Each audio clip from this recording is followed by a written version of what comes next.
Welcome to the EQ Video Tip. I'm your host, Derek Forsetter, and we're so happy to have you here for another great show of EQ Video Tip. As always, before we jump in, let's review the goals of EQ Video Tip.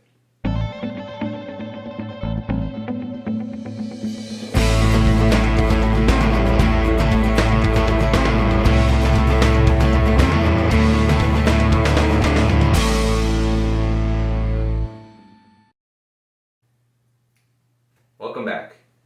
Can you hear me, or are you listening to me? That's a good question, and we're going to talk about the power of listening in helping people change. And it's important to understand the difference between just hearing someone and actually listening to someone.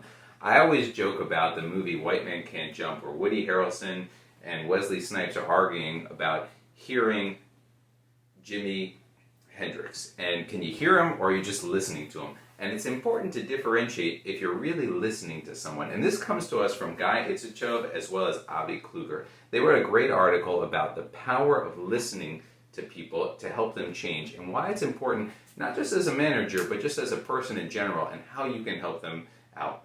We're going to jump into some tips as to why it's important to listen and then how to do it best. We'll jump in right after this.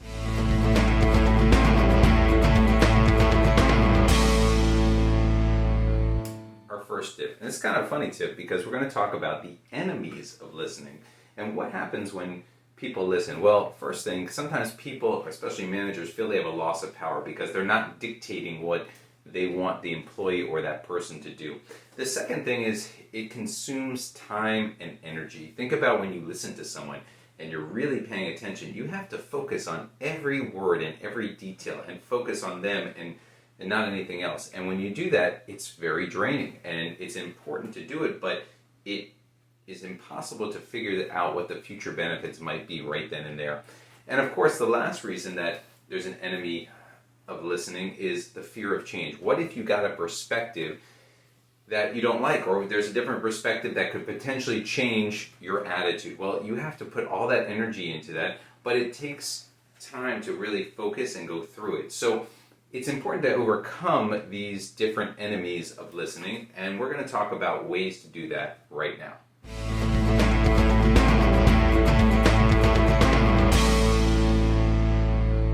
Tip number 2, give 100% of your attention and do not interrupt. It's important to have your eyes fully focused on the person that you're talking to. It's possible that person may look down or look to the side or look at notes, but what you want is when they look up, they see your eyes staring at them and know that you have 100% of their attention and you're not looking at your phone or your laptop or something else.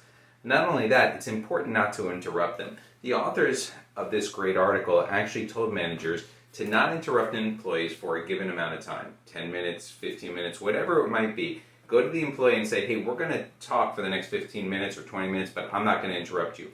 What amazed them was, in their research, that they found that when they didn't interrupt, and this is the managers, their employees, they were able to accomplish more in those 10 minutes than they did other times. What one of the managers even said was, by letting my employee talk for 10 minutes straight, we were able to solve his or her problems that usually would take us 2 to 3 hours because I kept interrupting and trying to solve the problems for them. So remember, 100% focused, eyes on them, attention, and don't interrupt.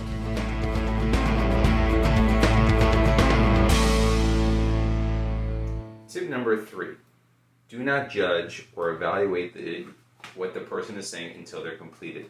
There's so many thought processes that go through our mind as we're listening to someone, but you need to put them aside and hear the full story and full context before you actually make your judgment and your decision on what's going on. So take a moment, listen to the whole thing. If you get distracted, apologize and ask them to repeat what they're saying, but make sure you're focused on their full content before you make any decisions.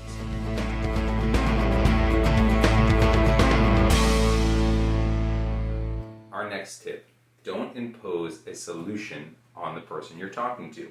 The goal of a good listener is to help shape the conversation and help that person draw up a solution for themselves. It's important that we don't put our own needs in front of them and our own solutions out there. Rather, you want them to figure it out and come to their own conclusions. If they're having troubles, it's okay to say, I wonder what would happen if you tried X. But give them the opportunity to figure out what they need and how to change what they're doing into a best solution for them.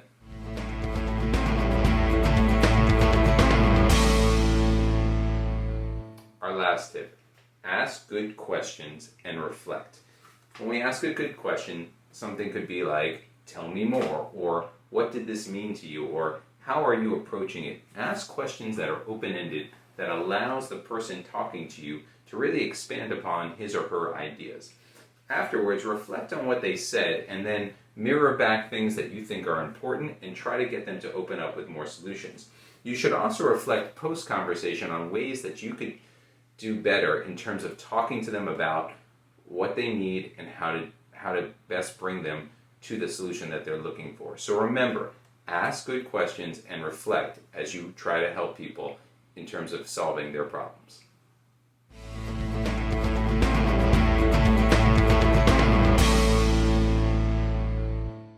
This concludes this week's EQ video tip. Hopefully you found these tips useful for your benefit. As always, here's a quick recap of what we went through.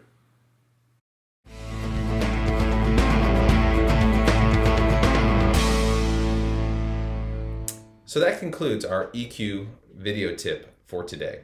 Try incorporating some of these tips into your daily routine. But remember, use what works best for you and personalize it for yourself.